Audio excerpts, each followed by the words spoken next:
Hello అండి. అందరికీ నమస్కారం. అడిసిపల్లి గారు, నాకు ఒక చిన్న డౌట్ సార్.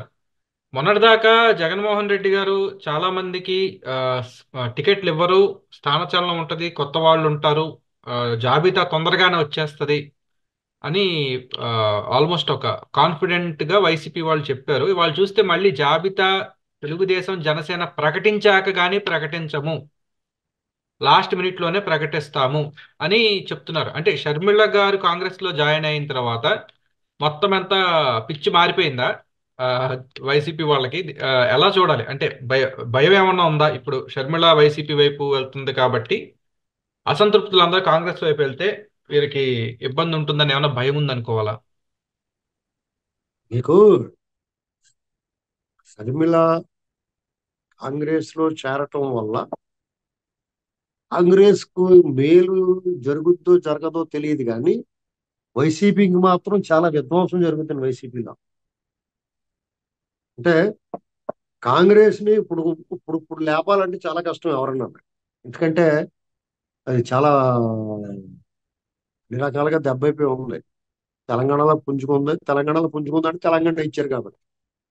మరి ఆంధ్రప్రదేశ్ ఇచ్చినందుకు అప్పుడే ప్రజలు తేరుకోలేరు. ఆంధ్రప్రదేశ్ ఇచ్చినందుకు సంతోషించట్లేదు ఎవరిని. తెలంగాణ ఇచ్చారు కూడా సంతోషించారు. అది కూడా 10 ఏళ్ళ తర్వాత ఇచ్చారు అధికారం వాళ్ళు. ఇక్కడ ఆ, కేవలం బీజేపీ దుర్మార్గాల వల్ల మల్నాటి వాళ్ళు కాంగ్రెస్ మీద ప్రేమ వస్తుంది కానీ మామూలుగా వాళ్ళు ఏం తక్కువలేం కాదు. వాళ్ళ వాయిస్ కూడా మారుతుంది. నెక్స్ట్ ఇంకోటి ఏంటంటే ఈ పిల్లపావును పెంచింది వాళ్ళే కదా. ఇప్పుడు జగన్మోహన్ రెడ్డి 16 నెలలు జైల్లో ఉంటే ఎంత రాజభోగాలు అనిపించాడు. కిరణ్ కుమార్ రెడ్డి ముఖ్యమంత్రిగా ఉండగానే మాది తినాలి మీది తినాలి మీది మాది ఒకే ఊరు అన్నట్టుగా చేసుకున్నారు. అదే చంద్రబాబు నాయుడు గారు 53 రోజులు ఉంటే అసలు నరకం చూపించారు. ఈ స్పష్టత ప్రజలకు అర్థమవుతుంది. ఈ వ్యవహారం అన్నయ్య అన్నయ్య ప్యాకెట్ ప్యాకెటే కాదు. అన్నయ్య ప్యాకెట రెండు ఒకటే, ప్యాకాడుకున్నా అన్నయ్య అన్నయ్య అన్నట్టుగా ఉండాలి వ్యవహారం. మీకు ఇక్కడ షర్మిల గారు కాంగ్రెస్ చేరింది అనుకోండి, సమస్య ఎలా వస్తుందంటే వైసీపీలో కొంతమందికి, టీడీపీలో కానీ జనసేనలో కానీ ప్లేస్ ఉంటుంది. ఆ స్పేస్ ఉంటుంది వాళ్ళకి. ఎందుకంటే వాళ్ళు కొంచెం పద్ధతైన వాళ్ళు. వాళ్ళ వెనకాల 10 మంది జనం ఉన్నారు. వాళ్ళు ఇంత దుర్మార్గాలు నోటి దురుసలేదు. ఎవరిని ఏం మాట్లాడలేదు, మంచోళ్ళు ఎర్ర బాబీలు అనుకున్న వాళ్ళకి ఛాన్స్ ఉంటుంది. మరి కొంతమంది ఉంటారు కొడాల నానీళ్ళు ఇలాంటి వాళ్ళు అందరికీ ఇంకా ఏ పార్టీలోనూ ఛాన్స్ ఉండదు, కాంగ్రెస్ లో కూడా ఉండదు. అంటే వాళ్ళని అలాంటి కుక్క నోట్లో కర్రెట్టినట్టు మాట్లాడే వాళ్ళందరినీ కూడా జగన్మోహన్ రెడ్డి గారు ఇంకెక్కడికి వెళ్ళకుండా వాళ్ళ దొడ్లో కట్టేసుకున్నాడు. వాళ్ళకి ఛాన్స్ ఉండదు, బయటకు వెళ్తాం ఉండదు. ఇంకా కొంతమంది బొత్స సత్యనారాయణ గారు ఇలాంటి వాళ్ళు ఉన్నారు అనుకోండి, వాళ్ళకేమో టీడీపీలోకి వెళ్ళలేరు, జనసేనలోకి వెళ్ళలేరు వాళ్ళు. అలాగని చెప్పేసి వైసీపీలో ఉండలేరు. ఎంతో కొంత పెద్ద మనుషులు అప్పుడప్పుడు తప్పుడు మాటలు మాట్లాడినా కానీ వైసీపీ భావజాలంతో పోల్చుకుంటే వాళ్ళు మంచోళ్ళే. వాళ్ళందరూ ఏం చేస్తారంటే కాంగ్రెస్ లో పోతారు. మా సొంత ఇంట్లో పోతున్నారు బాబు. అలాంటి వాళ్ళ వల్ల ఇప్పుడు మాక్సిమం క్యాడర్ లీడర్లు అందరూ కూడా జగన్మోహన్ రెడ్డి గారు అలా ఆయన ఏం తయారు చేసుకోలేదు. వీళ్ళందరూ కాంగ్రెస్ బ్యాచ్. కాబట్టి వాళ్ళందరూ అద్దెంట్లో ఉన్నాం అనుకుంటారు అన్నాళ్ళు. ఈ అద్దెంట్లో ఇల్లు బాగానే కనపడుతుంది కానీ లోపల గదిలో పాడే చీకటి కుట్లో పాడేసినట్టు ఉంది వాళ్ళ పరిస్థితి. కనీసం ఈ దర్శనం లేకుండా నిన్న మొన్న చూడండి, మాణిక్య వరప్రసాద్ ఆయన తెలుగుదేశంలోని ఎమ్మెల్సీ ఇచ్చారు, చాలా గౌరవంగా చూశారు. అధికారం కోల్పోయిన వెంటనే అస్సలు సిగ్గుపడకుండా ఆ టైంకి వెళ్ళిపోయాడు. ఏమన్నా అనుకుంటారేమో ప్రజలు. ఆయన చాలా మంచి పేరు ఉంది. ఆయన చాలా మంచోడని కూడా విన్నాను. చాలా సౌమ్యుడు పద్ధతి. ఎందుకు అలా చేయడం తెలియదు ఆయన. మరి కొత్త కాకపోతే కొంత అసలు అధికారం లేకపోతే అసలు ఉండలా పూట పెట్టిన ఇల్లు నాకు అర్థం అవట్లేదు. ఒక 5 ఏళ్ళ పాటు ఇంట్లో కూర్చుని ఏదైనా ఆ టీవీలో చూస్తా మళ్ళాటోళ్ళు మాట్లాడి ఇంట్లో కూర్చోవచ్చు కదా శుభ్రంగానే. లేదా వాళ్ళు మాట్లాడొచ్చు. అంతేగాని ప్రజలకి ఇంత అన్యాయం జరుగుతున్నా, దుర్మార్గం జరుగుతున్నా, అరాచకం చేస్తున్నా కానీ అధికార పార్టీ వైపు పరిగెలు పెట్టడం అనేటువంటిది అసలు అసలు సహించరాని విషయం అండి. అటువంటి వాళ్ళు రాజకీయ ముఖ్యత్వం మీద ఉండకూడదు. ఆయన కనీసం దర్శనం ఇవ్వట్లేదు. అలాగే అనేక మంది ఆహాకారాలు చేస్తున్నారు చూడండి. ఇప్పుడు ఇలాంటి పరిస్థితుల్లో వీళ్ళందరూ కాంగ్రెస్ వైపు పోతారు. ఆ రకమైన విధ్వంసం కాంగ్రెస్ వల్ల రాష్ట్రానికి మేలు జరుగుద్దో జరగదో, లేకపోతే వాళ్ళు విజయం సాధిస్తారో సాధించరో, ఇప్పుడే పని జరుగుద్దో పని జరగదో తెలియదు కానీ జగన్మోహన్ రెడ్డి గారు వైసీపీ పార్టీ మటుకు విధ్వంసం అయిపోతుంది. ఆ రకంగా మేలు చేసినట్టే కాంగ్రెస్ రాష్ట్రాన్ని. ఉం? షర్మిల గారు రావటం వల్ల ఏమవుతుందంటే ఆ పార్టీకి ఎంతో కొంత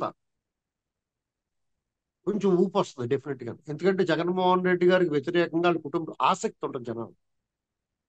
వాళ్ళు కూడా పుట్టింటికి రా, మామూలుగా ఎవరైనా అన్నగారు కానీ ఎవరన్నా పుట్టింటికి రా చెల్లి అని పిలుస్తారు. వీళ్ళు పుట్టింటికి రావద్దు చెల్లి అంటారు. ఆ? ఎందుకంటే వాళ్ళు ఇప్పుడు మరి ఎన్నాళ్ళు మరి ఆవిడ ఎందుకు ఇబ్బంది పెట్టారు? ఆవిడ ఏదో అడిగింది అది ఇచ్చేయచ్చు కదా, తప్పే ఉంది. వాళ్ళు బోర్డు సంపాదించుకొని ఇంకేం కావాలండి? వీళ్ళందరూ కూడా హరిశ్చంద్రలోను కవి కోకిల జాషువా గారి పద్యాలు ఉంటాయి, హరిశ్చంద్ర పద్యాలు అవి వినిపించాలి సార్. వారణాసి పద్యాలు అయ్యి అప్పుడు ఖచ్చితంగా జ్ఞానోదయం అవుతుంది ఎవరికన్నా. అసలు ఏం చేసుకుంటారు ఇదంతా? ఆవిడ దానికి ఇచ్చేస్తే ఆవిడ బాటలో ఆవిడ పడద్దు కదా. ఏమైనా ఇది కష్టపడి చెమటోడి సంపాదించింది కదా, ఏదైనా దొబ్బేసిందే కదా. మళ్ళా దొబ్బేస్తాడు ఇంకా ఎక్స్ట్రా. ఆవిడకి ఇచ్చింది ఇచ్చేగా. ఇలా చేసుకోవాలి తప్ప మొత్తం మీద ఏమైనా షర్మిల గారు ఆంధ్రప్రదేశ్కి వస్తే టీడీపీకి కానీ ఇప్పుడున్న ప్రతిపక్షం చాలా మేలు జరుగుద్ది. ఇప్పుడున్న అధికార పక్షానికి కాంగ్రెస్ ఓటు బ్యాంక్ 1% చీలిన నష్టమే. అదని పరిస్థితి. చూద్దాం సార్ మరి. ఈ లిస్టులు ముందుగా రిలీజ్ చేస్తారు లేదా బాగా రసవత్తరంగా సాగబోతుంది లేదండి, ఇప్పుడు జగన్మోహన్ రెడ్డి ఇప్పుడే లిస్ట్ రిలీజ్ చేయడం అనుకోండి, అందరూ ఒకేసారి దూకేస్తారు. లిస్ట్ లో ఆయన టికెట్లు ఇచ్చిన వాళ్ళు కూడా పోతారు అందులో. వాళ్ళ దాంట్లో రాలేదా అంతకుముందు బీఫార్మ్ తీసుకుని, టీడీపీ నుంచి బీఫార్మ్ తీసుకుని కూడా ఇందులో జారీ అయ్యారు కదా. నీవు నేర్పిన విద్య నీరజాక్ష అన్నట్టుగా మనం ఏమి ఇచ్చామో అదే వచ్చేద్ది.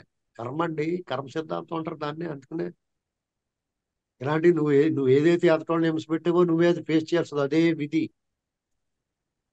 తప్పకుండా నువ్వు ఫేస్ చేస్తావు. మామూలుగా ఉండదు రేపు నుంచి చూడండి నిజంగా. ఆ- ఆవిడ కూడా ఏం చేద్దంటే జగన్మోహన్ రెడ్డి గారిని బెదిరిస్తానికి అలాగే కాంగ్రెస్ అంటుందేమో అని కూడా డౌట్ వస్తుంది నాకు. ఈ లోపల సెటిల్మెంట్ చేసుకుంటాడేమో అని. ఆ? మరి తెలంగాణలో కూడా జరిగింది కదా అలాగా. ఏవో మహాభారతాన్ని మించిన ట్విస్టులు ఉన్నాయి ఆ, వైఎస్ జగన్ గారి కుటుంబం రాజకీయాల్లో. మరి ఇంకెన్ని ట్విస్టులు చూస్తామో. షర్మిల గారు కూడా బహుశా పోటీ దిగుతారేమో అన్న మీద. చూద్దాం మరి 2024 ఇంకేం సర్ప్రైజ్ ఇస్తుందో మనకి. ఏమైనా కానీ ఆవిడ జాగ్రత్తగా ఉండాలి, కార్ టైర్లు గట్టా పేలిపోవడం చూసుకోవాలి. అవును. యా. చూద్దాం సార్ అయితే. ధన్యవాదాలండి.